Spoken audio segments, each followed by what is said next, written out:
Okay, everybody, if you're back, this is the second video tutorial to try to guide you into outlining your essay and putting together your final essay for this class over the novella at Animal Farm. Now, in the previous video, we talked about basically just brainstorming some ideas of what you're going to write about, and then ultimately drafting your introduction paragraph. So your introduction should already be completed. All these boxes for your introduction should be done. You can see I have blah, blah, blah because I didn't want to write anything and give it away. But yours should be completed actually and done, all right? If your introduction paragraph is not completed, you're on the wrong video. This is video number 2. You should go back and watch video number 1 and work on the introduction to your body paragraph, or to your introduction to your essay from video 1 and outlining your ideas. But this is going to get you more into now how to write your body paragraphs, right? And remember, the body paragraphs are the bulk of your essay. This is the meat of the essay where you get the most of your grade is determined, right? And this is where you really need to take some time. So just take a couple of days. So just as a recall, you want to look back at your thesis statement that you came up with and identify the 3 topics that you're writing about. Now, you remember in my previous video, I chose rebellion, loyalty, and communism versus capitalism. You probably have 3 different ones, or maybe some are the same, but some different. But everybody has 3 topics that they're going to be writing about. This thesis statement and this part of the thesis statement that drives the rest of your essay. It's what your essay is ultimately going to argue. Okay? So let's get to the body paragraph. Now, body paragraph number 1 is simply about topic number 1. Right? So what is the first central topic that you think was prevalent and significant throughout the story? And mine is clearly rebellion, right? That's the first one that I chose. So you want to look at your thesis statement and identify the first one that you chose, right? And then you want to start that paragraph off with a topic sentence. A topic sentence simply argues what topic is this paragraph going to talk about. Well, if you notice, for only this body paragraph, I gave you another starting sentence that you can utilize. So it says, one of the most important and prevalent central topics throughout the story is, and then I'm going to type in rebellion, because mine is rebellion. That is the topic that I'm first going to argue. So you can pause the video now and type in the central topic that you're going to be writing about first. So pause the video and do that now. All right, if you're back, then this should already be done. Very simple sentence. Again, just telling your reader, what is this whole body paragraph going to be about? And this whole body paragraph is going to be about how rebellion is a prevalent and important central topic in this story, right? So, first thing I need to do in a body paragraph is I need to prove it. Now, one of Mr. Gatsby's quotes for writing an essay that he wants you to remember is, always be proving. Proving is what we want to be doing, right? We're not summarizing the story. We're proving something. It's like a court case, remember? And an essay should be out there to prove an argument. That's why it's called a literary argument essay, because you're arguing something. And I'm going to argue that rebellion is an important and prevalent topic. So you're going to argue whatever your topic is, right? So how do I do that? Well, I got to give examples, right, from the story. How do I know rebellion is a prevalent topic? Well, if it's prevalent, it means it's there, it's common, it's there in the story, so I got to have examples. So it says explain one example of how it is present in the text, right? So I got to talk about where I first see rebellion, maybe. I like to go chronologically throughout the story, but again, as long as I give 2 strong examples, I'm proving my point that rebellion is a prevalent topic.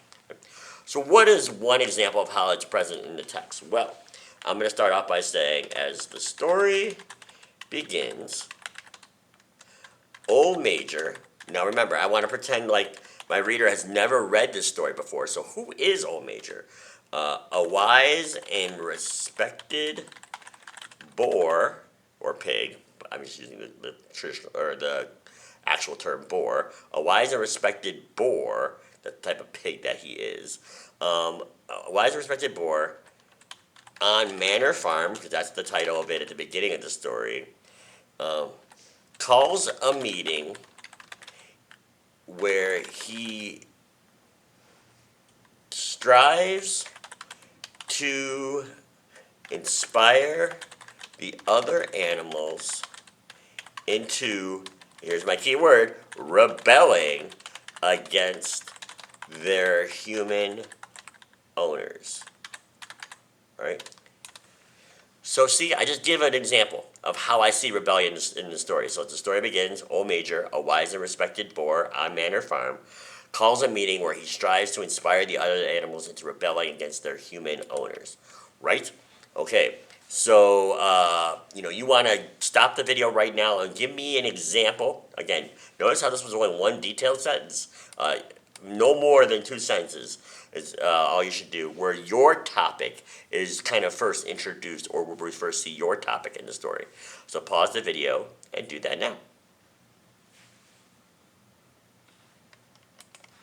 Okay, if you're back, then I'm assuming that you have completed the first box. So now, this is where I gotta implement some textual evidence as support. That is a direct quote from the story that supports the example that I'm about to go into more detail on. All right, so I talked about how Old Major called the meeting where he strives to inspire the other animals. All right, I want to address that. So. You can go into any of our books. So if you have a copy of the book, it's sometimes easier to go to the book. But I also have the book online too, as you can see right here. Either one works. So I'm going to scroll down to the second page. I know the story very well, right? And so I'm going to use this quote right here, all right, where it says, because nearly the whole of the world, because nearly the whole of the produce of our labor is stolen from us by humans. There, comrades, is the answer to all our problems. It is summed up in a single word, man. Man is the only real enemy we have. Remove man from the scene, and the root cause of hunger and overwork is abolished forever.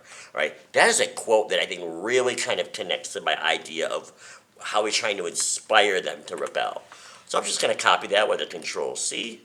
I'm going to come back over here to my document, and I'm going to type it out. Right? So I'm going to say, Old Major tells the other animals in his speech, comma, quotation, I'm citing evidence, and then I'm going to paste it right there, right? And now I have a quote. But if you noticed, right off, this is already kind of off space. Look at it, because I pasted it, there's blank space over here, so I got to clean this all up. So I'm going to bring this back up here. I'm going to kind of fix this all up. And I'm just going to correct it here, make sure everything looks good. I'm going to make sure I have no empty spaces. There we go. Right. And I want to make sure my font is the same too. So this is Arial 11. This is Arial 11. So we're all good, right? Remember, this is a quote. This is a quote from the actual story. But notice how I also introduce my quote. I don't just throw a quote in there, right? I got to talk about who's talking, in what context are they talking. So I wrote, Old Major tells the other animals in his speech, and then I put my actual quote in there. So what you need to do is go back into the story and find a piece of textual evidence that supports or connects to the idea of whatever it is you are talking about in your first example. So pause the video and find a quote now that relates. All right, if you're back, then I'm assuming that you found a good piece of textual evidence. One thing I'd like to tell you, make sure your evidence is not too long. You notice I only have about 3 to 4 sentences here. That should be as long as it possibly is. If you have a super long passage, take the part that you need the most to support what you're saying and cut out some other parts, all right? So that looks good to me. Now I'm not done yet. Oops, sorry. I actually have to put the page number and the author where I found it, right? This is something new that we haven't done before. So the author is Orwell, right? He's the one who wrote the story, George Orwell. And what is the page number? Well, I found that on page 2 in my book. So whatever page you found yours on, you want to find that and put page number, jot that down, and put a period. So again, make sure you have the right page number for where you found your quote. So I have the author and the page number there. So make sure that's done correctly too. All right. Now, next step. Analyze the author's message through this example. So basically, what is Orwell saying about rebellion in this quote. So it could be a summary, but you kind of want to dive a little bit more deeply into this, the context of this, right? So I'm going to start to explain myself, right? Old Major knows he is going to die soon. See how I'm adding context? Therefore, he wants to leave his fellow comrades, I'm putting comrades in quote because that's the quote we see throughout the story, with some guidance and words of wisdom in hopes that they rebel. Again, I'm going back to my key word here, rebellion. Remember, that's what my topic is all about. So I'm trying to use that word not too often, but enough to where I know I'm staying on topic of what I'm trying to argue. So, with some guidance and words of wisdom in hopes that they rebel. But this is not enough, though. Just one sentence is not going to cut it because I really want to analyze the author's message, right? I really want to explain what does it say, or how does this all connect to the theme of rebellion and the topic of rebellion. So I'm gonna continue. Old Major's dream is that the animals implement a new governing body on the farm where they overthrow man, yeah, but man in quotes there, and take control of the farm for themselves.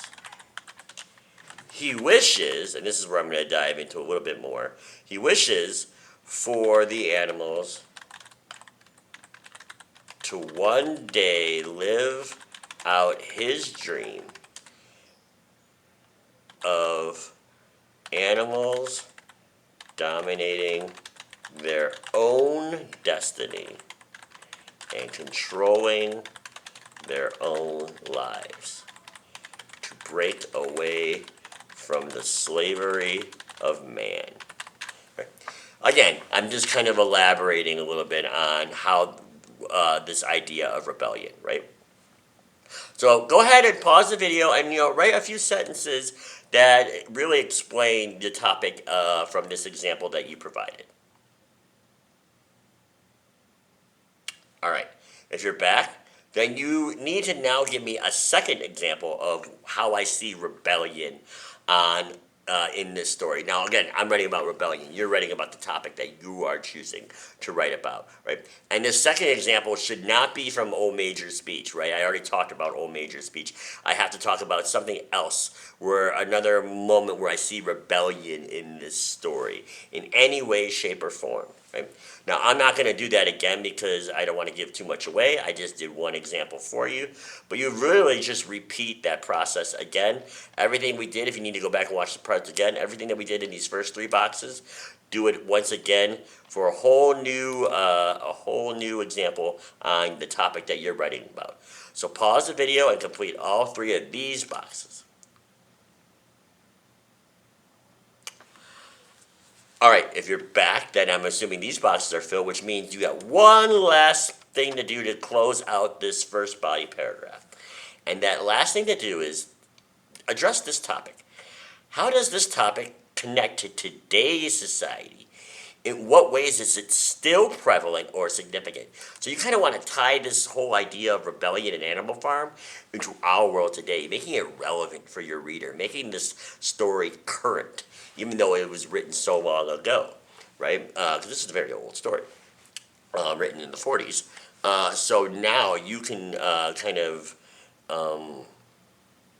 close out your sentence talking about rebellion. So I would write something about how we see rebellion in the world today. What I don't want you to do, though, is please don't answer this question directly. Like when it says, how does this topic connect to today's society?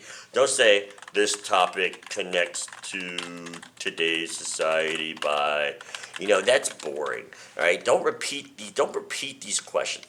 Just write. Just write about whatever topic you're writing about.